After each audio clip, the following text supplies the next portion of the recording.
Today we're going to be going through the process of how to install the latest tankless water heater from Rinnai, who is also the sponsor of today's video. Now, a few things about this unit before we dive in are that it is 0.98 UEF, which is extremely efficient, and they've consolidated the number of SKUs from the previous generation from 24 down to only 6 by allowing each unit to be installed indoors or outdoors using a VersaVent kit, which I'm going to show you. And they can all be converted from natural gas to propane, and you don't even have to have a conversion kit. On the RXP models, you have an integrated pump which allows you to do recirculation with either a thermal bypass valve or a dedicated return loop. Now let's head outside. I'm going to show you guys the installation of the VersaVent kit as well as some of the freeze protection features. So let's pop this out. Now we got to use these two little brackets. And there you have it. That's all that it takes to convert this thing to be able to be located outside. Now let's take a look inside of this thing. I want to show you the freeze protection. Even if you are in a warmer climate, there are times when you can get temperatures that are abnormally low, like Texas did a couple years back. So this thing actually has some low temperature freeze protection built into it. They've got these little heaters, these little ceramic heaters all over the place. There's one right there, one, two back in there, another one down here. They're just kind of all over in this thing. Now that you understand how it can be mounted outside, we're gonna go ahead and take it back off the garden shed here and bring it into the farmhouse. So we're installing it on this block wall right here, and we're gonna be using tap cons to do that. We'll be sure that all of our clearances are correct for where we're mounting this. This is what the hammer mode is for on your electric drill. You really do not want to use it for anything more than kind of putting tap cons in though.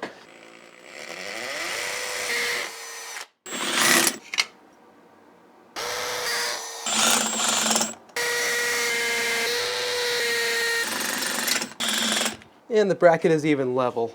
The team at Rinnai has actually managed to make these things about 10 or 11 pounds lighter than the previous model, which is pretty awesome. I'll put a couple fasteners in the bottom and top bracket. There we go. Right here are the gas line components that we're going to be using. You can see we've got a 3/4 by half bell reducer right here, and then a short 1/2-inch nipple, and then a 90, another nipple, and a union. Another nipple, and then a T. And the purpose of this T is to create a drip leg right here. And then up on the top of this pipe, we're going to have a valve. One super cool thing about this unit is that we don't actually have to use a conversion kit. It is set up so that we can actually change over what type of gas the unit uses. You want to always make sure you double wrench where needed.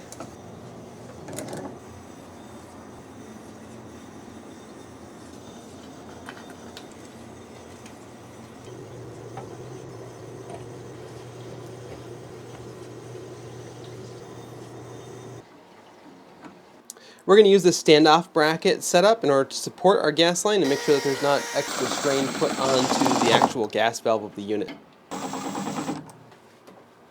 There we go. That's probably close enough.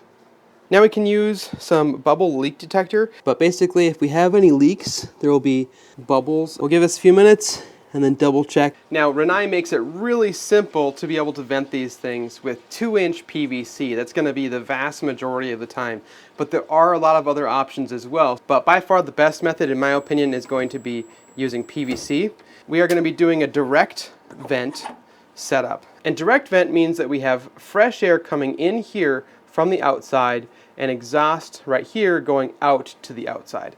We do not want to pull air from the indoors, although technically that is permissible. So in certain situations you can pull indoor air and burn indoor air. You just want to make sure that the air that is being burned by this unit is as clean as possible. We've got our holes marked out here. The most important thing to keep in mind is that you need to have at least 12 inches of separation between these two, and that's the outside edge of the pipe here to the outside edge of the pipe over here. So it's actually a little bit more than 12 inches if you're measuring from the centers. So I've got those marked. I'm going to drill pilot holes going out first, and then we'll actually drill our holes coming back in from the outside. We're using a 2.5-inch drill bit. Now we're going to make sure to go through in reverse first, and the reason we go through in reverse is to allow us to cut through the siding without having it grab super aggressively and damage or chip out the vinyl. So we'll go through in reverse once we get through the vinyl, then we'll go through in forwards.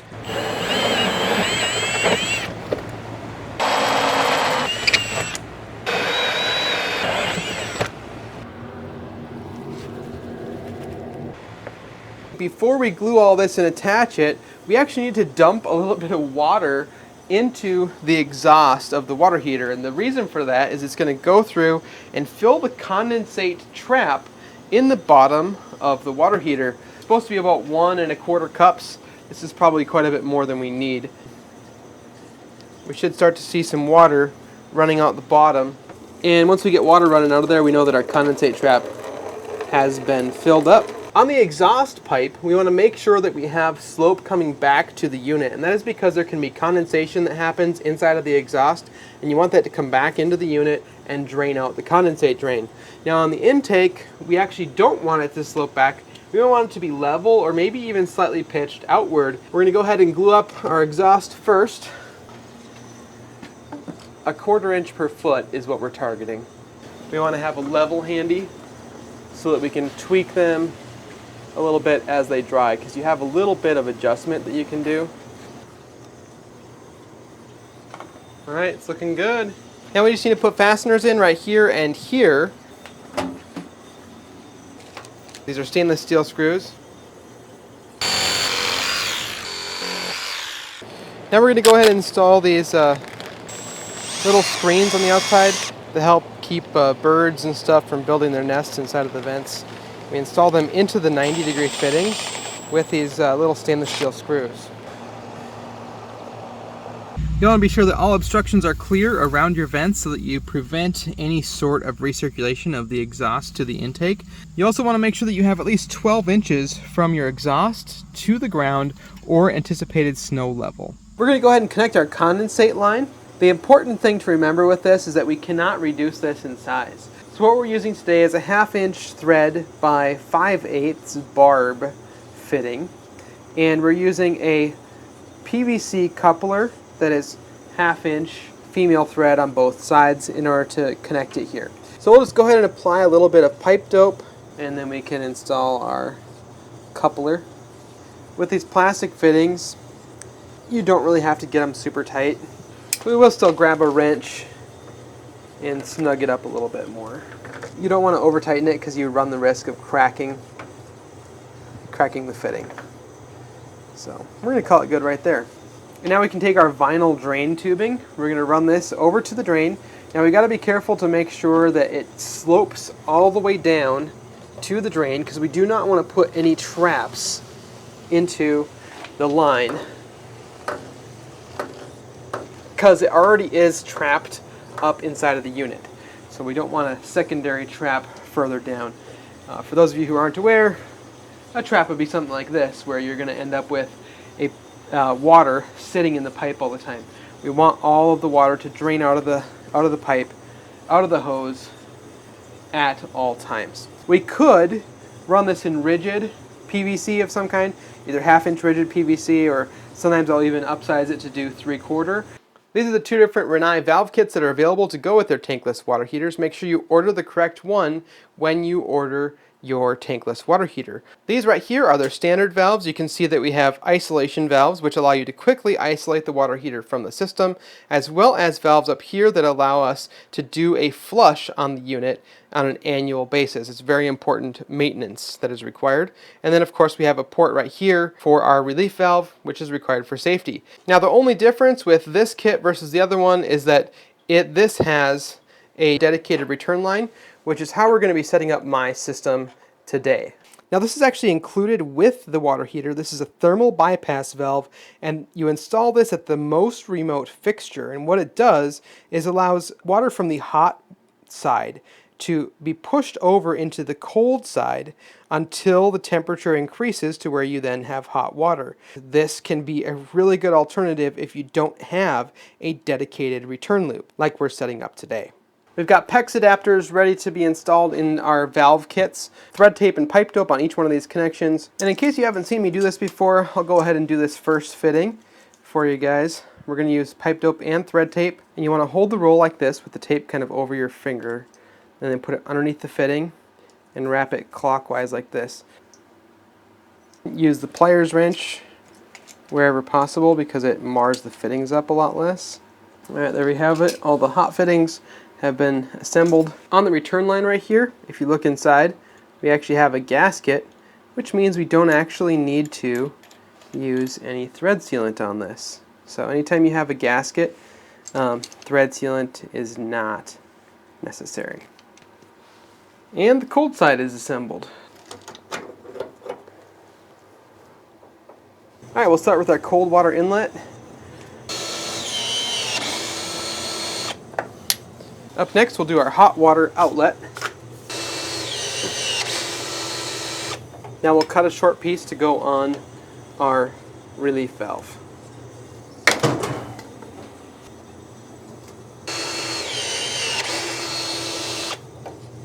Cold water coming in, hot water going out, relief valve down to within 6 inches of the floor. And our recirculation loop, everything is hooked up.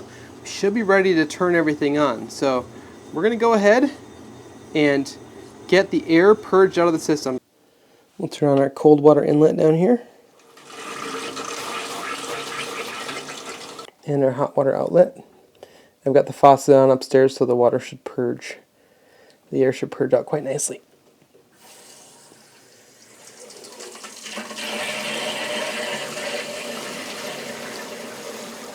So we'll let this keep running until there's no more air. With a tank type water heater you have to wait forever for all the air to purge, but we'll let it run for a couple minutes here.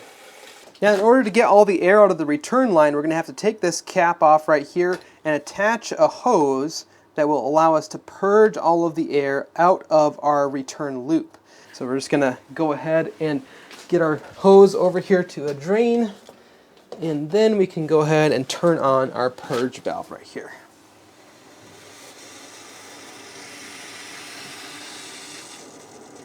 And we'll just make sure that we have no more air in the lines, and then we're good. Before we power this thing up, we're going to go ahead and connect our Wi-Fi module. This thing allows us to have remote access to the unit. So with this guy, we're just going to mount it to the side, just like this. You can actually put this in multiple different locations. The main thing is, wherever this thing is located, it needs to have good Wi-Fi signal. They give us these little Velcro pieces, so we can go ahead and stick that on the back. Just like that. We'll snap this on here. And now we'll take it over here. Alright, now here's our signal cable. We can just push this down. There's a little rubber grommet right down in the bottom of the unit right there. And plug into the unit. And on the control board we've got a very specific spot. Can't mess it up. There's only one spot we can plug it in. So there we go.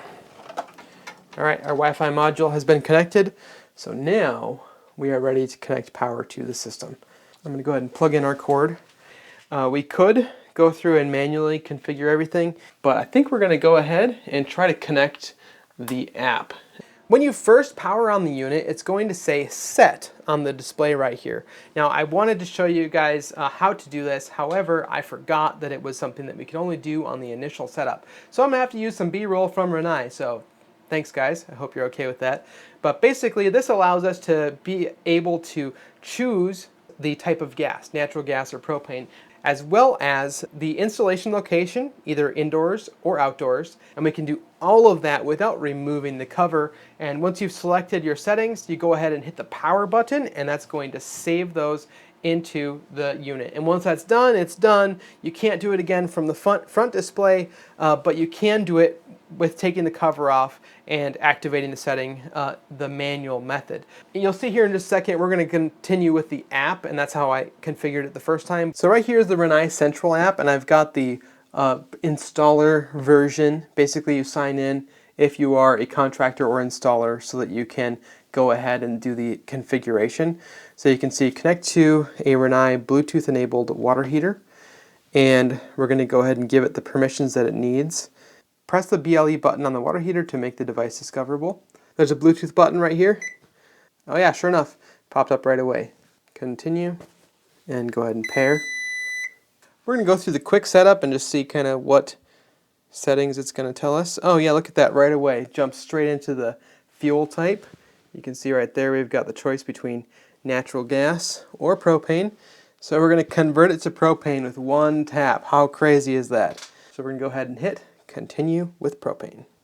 Location of the installation is indoors. 0 to 2,000 feet is our altitude. recirculation type. So we've got a dedicated return line in this case. So we'll go ahead and hit that. We're going to leave it on economy for now. Smart Circ, first 24-hour behavior. Smart Circ is basically where it's going to learn when you turn the water on, and then it will preemptively turn on the recirculation. Recirculation activation. So we've got wireless push button only, or wireless push button and Smart Circ. So we can do the Smart Circ where it learns your patterns and then turns it on automatically, or we can tell it to use these buttons. Maximum temperature, 120 is plenty. And actually the lower you run the temperature on these things, the better it is for the heat exchangers, and you have less scale buildup if you run it at a lower temperature. But if you want to kick it up to that 140 once in a while, you could come back and change that, but 140 is hot. That's scalding hot, so we're going to leave it at 120. Now, set the temperature. 104 is what it's at right now. How often would you like to receive service alerts? Let's do it every year. I feel like once a year you should be paying attention to this thing and at least doing a flush, which they've actually updated this unit to be able to flush it a lot easier than it used to be. At least just increasing that convenience factor a little bit makes a big difference. So every year we're going to leave it like that. So we're 99% complete. Please confirm that these are the settings you wish to set. Save to water heater. Continue. All right. Setup in progress. Your parameters are being uploaded into the Rinnai appliance. Wow.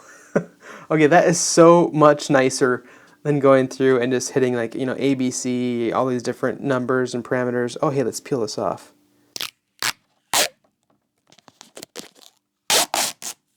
Be sure to attach the conversion label to the side of your water heater upon installation. If we want to set up the Wi-Fi module, we can set up the customer's Wi-Fi module right here, and we put in the customer's Rinnai account. So I actually have a separate account that is a personal one. So I'm going to go ahead and add my email address to this. So normally you'd be adding your customer's email address, and that way you don't have to actually use their personal phone to set up the water heater. You can use your installer's phone and just ask them for their email. They need to create their own Rinnai account in order for it to work. So here's our different options for our wireless controllers. We're installing the RWM200. So we got to press the connect button. There's a connect button on the bottom of the module. So I did that. We're going to refresh, and there it is, popped up super fast and easy. And continue. And now we got to put in our Wi-Fi information. Looks like.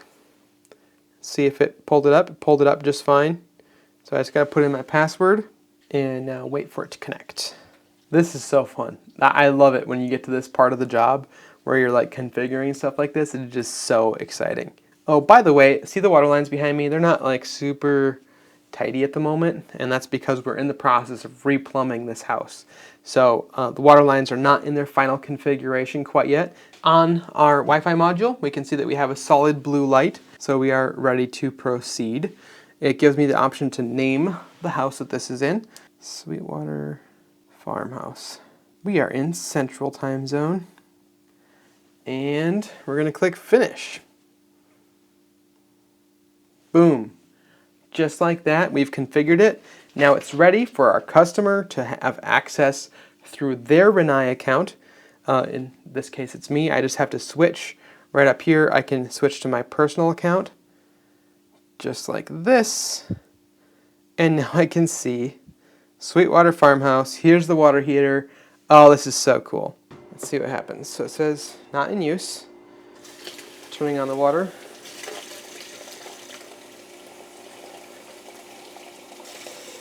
And look at that.